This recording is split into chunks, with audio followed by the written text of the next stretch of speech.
Halo sobat, jumpa lagi melanjutkan kisah Nogo Sosro dan Sapu Inten untuk sobat semua. Pada kesempatan ini kita mengambil episode Tembang Dandang Gulo. Selamat menikmati. Salam budaya.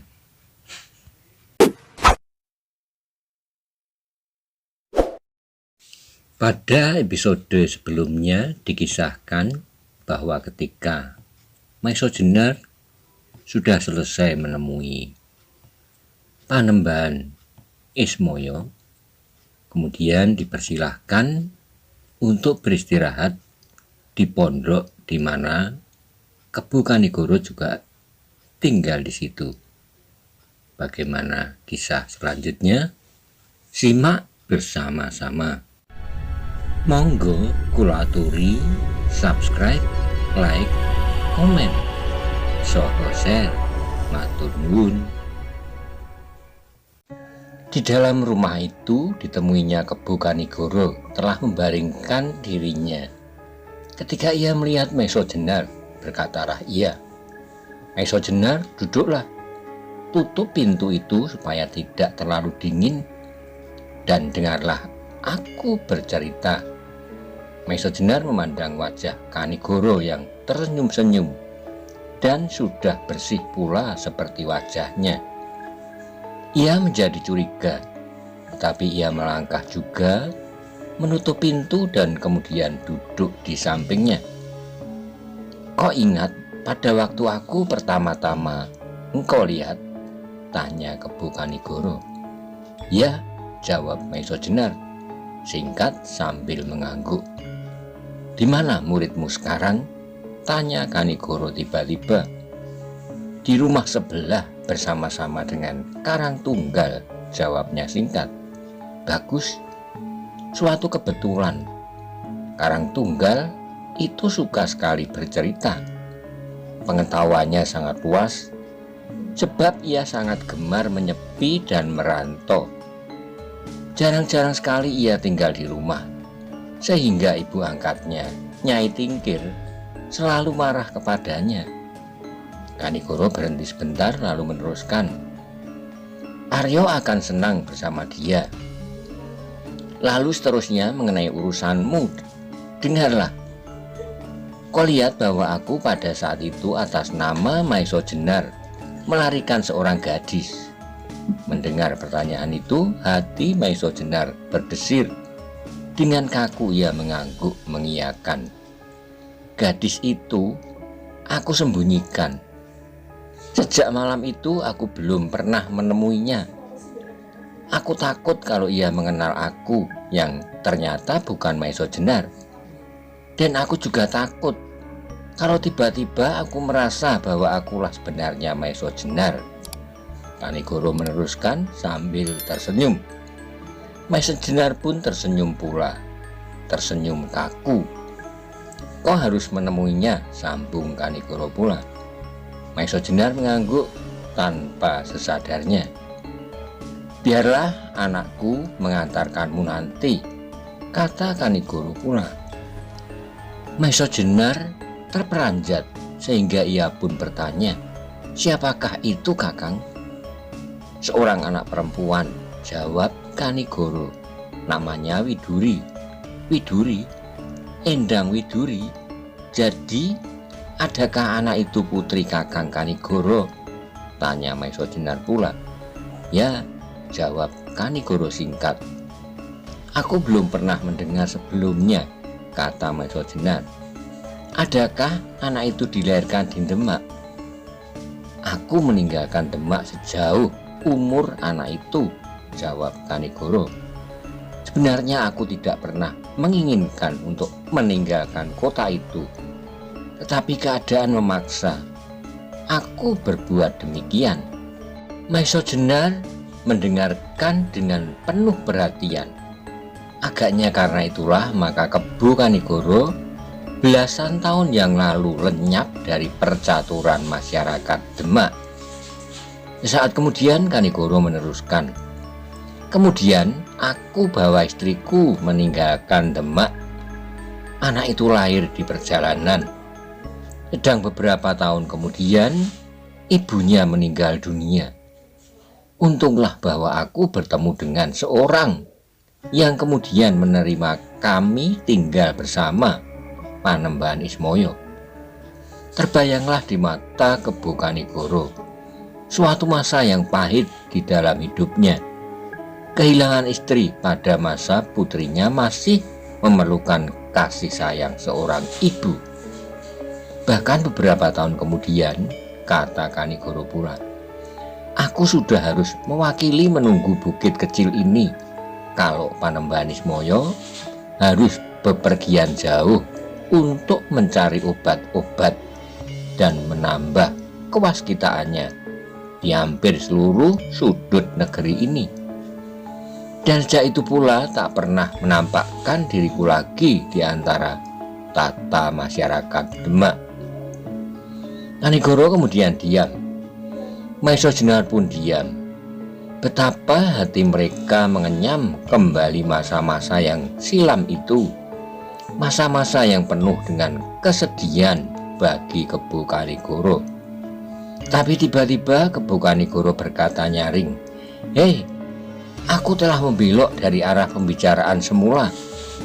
Aku bercerita tentang seorang gadis yang aku larikan, bukan tentang aku."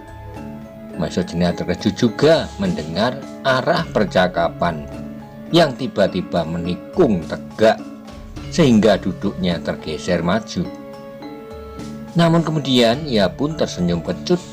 Tetapi bersamaan dengan itu denyut jantungnya bertambah cepat. "Nah, Maiso Jenar," sambung Kanigoro tiba-tiba, "kau akan dapat menemuinya bersama Widuri." Maiso Jenar tidak menjawab, namun hatinya bergetar hebat. "Tidak banyak yang harus aku pesankan kepadamu, sebab aku tidak pernah berkata satu kata pun. Karena itu anggaplah bahwa memang sebelum ini kau belum pernah bertemu dengannya." Kanigoro meneruskan, "Kecuali pada saat engkau melarikan malam itu." Maiso Jenar masih belum menjawab, tetapi Kanigoro pun tidak meneruskan kata-katanya. Dengan malasnya ia bangkit dan kemudian berjalan mondar-mandir. Akhirnya ia berhenti dan memasang telinganya baik-baik. "Kau mendengar suara tembang?" tiba-tiba ia bertanya. Maiso Jenar kemudian mencoba menangkap setiap suara yang menyusup ke dalam pondok kecil itu. Jawabnya kemudian, "Ya, aku dengar jauh sekali." "Kau tahu tembang apa itu?" tanya Kanigoro pula. Sekali lagi Maiso Jenar memperhatikan suara lagu yang hanya lamat-lamat sampai. Ketika ia sudah mendapat suatu kepastian, hatinya menjadi berdebar-debar. "Dandang Gulo," desisnya. "Ya, Dandang Gulo," ulang Kanigoro. "Sudah beberapa malam berturut-turut aku mendengar lagu itu dari arah yang berbeda-beda." Tiba-tiba Maiso Jenar berdiri tegak. Mula-mula ia ragu-ragu untuk mengatakan sesuatu, tetapi karena sinar mata Kanigoro yang seolah-olah mendesaknya, akhirnya ia berkata, "Kau kenal orang itu?" "Ki Ageng Pandan Alas," jawab Maiso Jenar. "Pandan Alas?" tanya Kanigoro pula. Tetapi ia tidak terkejut. "Aku kagumi suaranya. Meskipun ia sudah tua, namun suaranya masih mengingatkan aku kepada belasan tahun yang lalu. Ya, sahabat ayahku." Maiso Jenar mengangguk mengiyakan. "Apakah yang dicarinya?" kata Kanigoro. "Kosong." Meskipun ia sudah mengerti jawabnya, sebab ia tahu betul bahwa Pudak Wangi yang nama sebenarnya Roro Wilis adalah cucu orang tua itu. Ia pasti mengira bahwa aku masih di sini. Dengan demikian ia mengharap aku datang kepadanya mengembalikan cucunya yang dikiranya benar-benar aku larikan, jawab Maesa Jenar. Kanigoro mengangguk-anggukkan kepalanya. Kemudian ia bertanya, "Nah, terserah kepadamu. Apakah gadis itu akan engkau kembalikan atau tidak?" "Mengapa baru beberapa hari ini ia datang?" tanya Maesa Jenar seolah-olah kepada dirinya sendiri.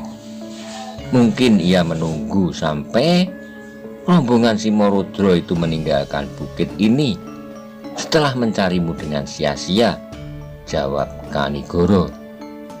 "Tidakkah Kakang menangkap mereka?" tanya Maesa Jenar pula. "Aku juga bersembunyi. Panembahan Ismaya tidak mau melihat pertumpahan darah di atas padepokan Karang Tumoritis," jawabnya. Maesa Jenar tidak bertanya lebih lanjut tentang gerombolan Simorodro dan Joko Soko. Pikirannya sedang dikacaukan oleh suara tembang itu. Ia menjadi bimbang. Apakah sebaiknya ia datang menemui atau tidak? Di dalam kebimbangan itu ia mendengar suara Dandang Guro itu semakin jelas. Suara itu tiba-tiba menyusul dalam dada Maesa Jenar, membawa suara ketenangan pada masa-masa yang silam. Yang mula-mula diingatnya adalah Ki Ageng Pandan Alas pernah marah kepadanya ketika ia meninggalkan Roro Wilis tanpa pamit. Ia tahu betapa sakit hati orang tua ya oleh tuduhannya yang barangkali sama sekali tak beralasan tentang cucunya. Tapi bagaimanapun juga, ia merasa bahwa tidak enaklah rasanya menerima kemarahan itu. Di dalam kesepian malam itu semakin mengumandanglah suara Ki Ageng Pandan Alas, seorang tokoh sakti sahabat gurunya yang pernah kecewa terhadapnya.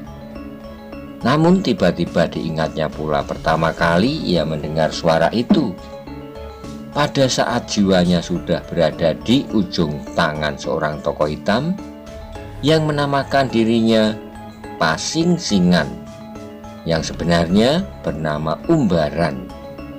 Maka terdengarlah suara itu, dan karena suara itu pula agaknya Umbaran mengurungkan niatnya untuk membunuhnya.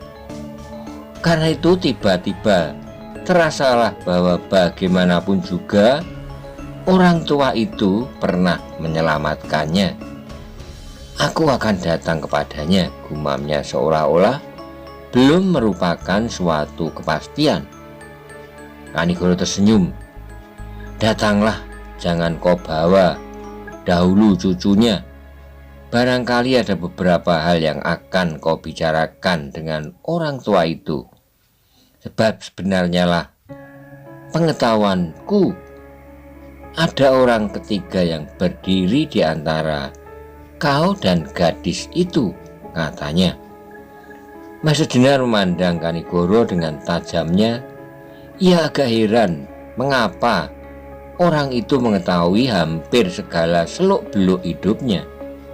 Tetapi ia tidak bertanya sesuatu ketika dilihatnya. Kanigoro tersenyum sambil berkata pula, "Jangan memandang aku begitu tajam. Aku jadi takut karenanya. Nah, pergilah. Kalau engkau tak keberatan, aku akan ikut serta." "Tidak, sama sekali tidak keberatan," jawab Maesa Jenar.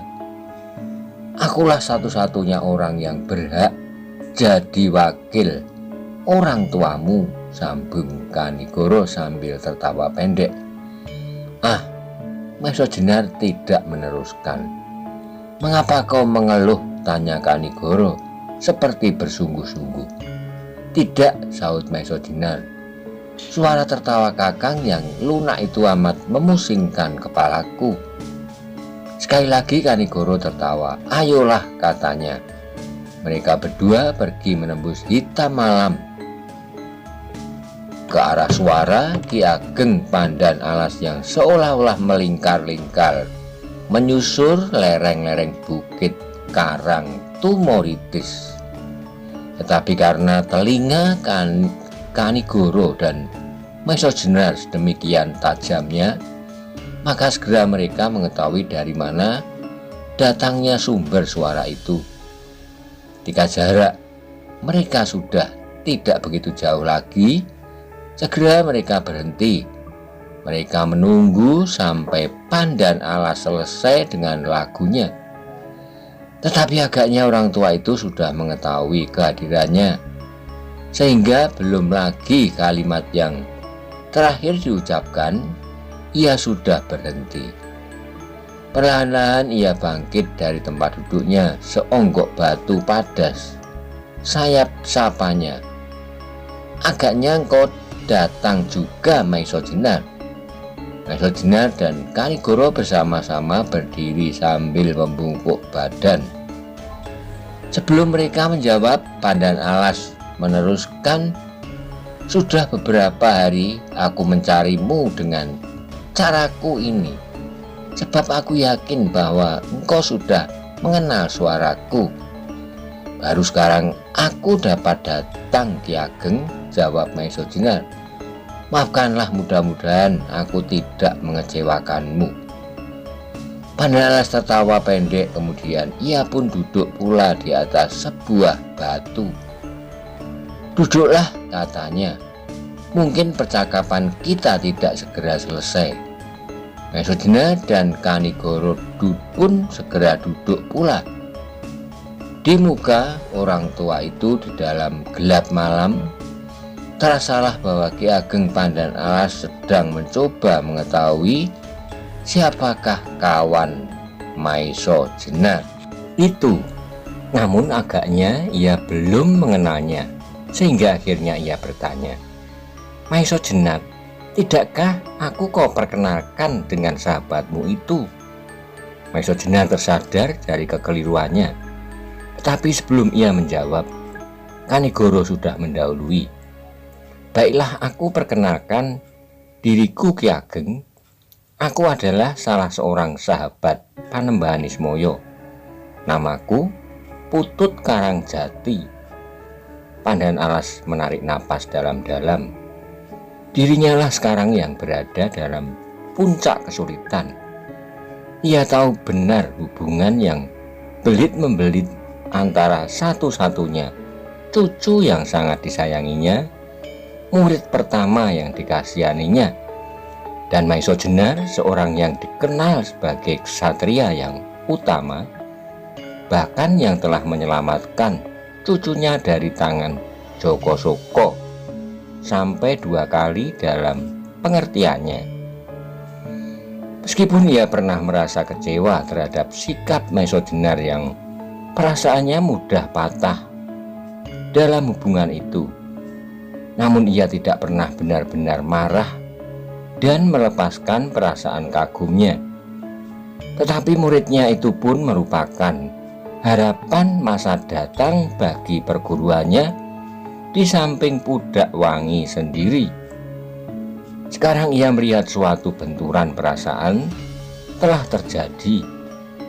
Apalagi ketika tiba-tiba ia mendengar Soroyudo berkata, Guru, apakah guru sudah menyatakan kepada Maisojenar agar Pudak Wangi dikembalikan kepada perguruan Pandan Alas?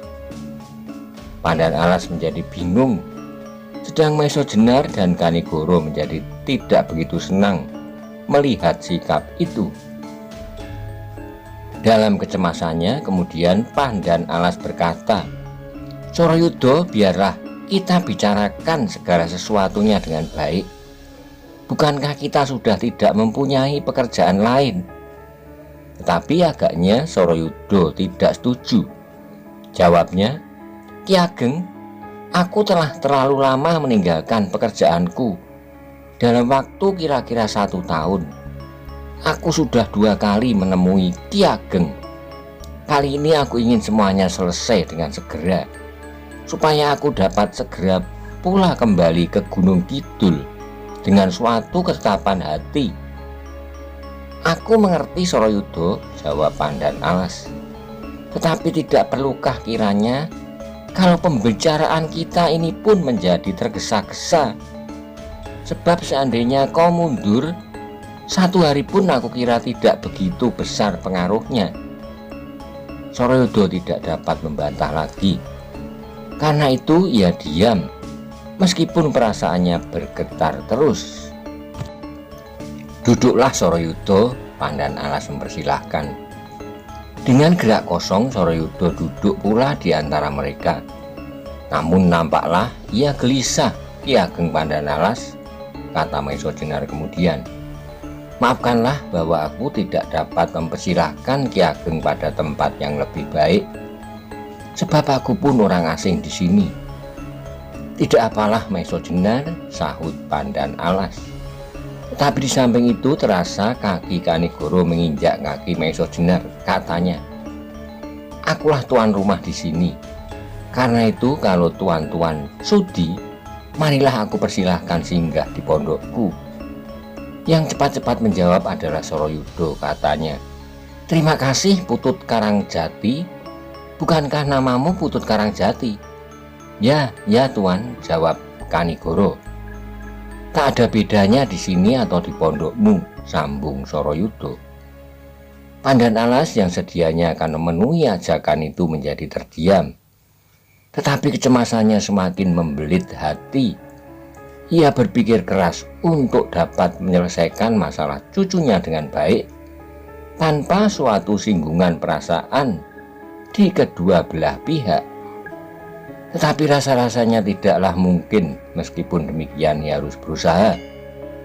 Ki Ageng, desak Soroyodo kemudian, marilah kita bicarakan apa yang seharusnya kita bicarakan. Meskipun bagiku tak ada lagi persoalan. Bagiku hanyalah ada satu permintaan yang aku tujukan kepada yang terhormat Kakang Maiso Jenar, untuk menyerahkan murid perguruan Pandan Alas kepada yang berhak. Sekali lagi perasaan Ki Ageng Pandan Alas terguncang. Namun ia pun menyambung, Maiso Jenar, aku belum mendengar jawabmu. Apakah yang akan kau lakukan setelah engkau berhasil membebaskan cucuku dari tangan Simorudro dan Bugel Kaliki?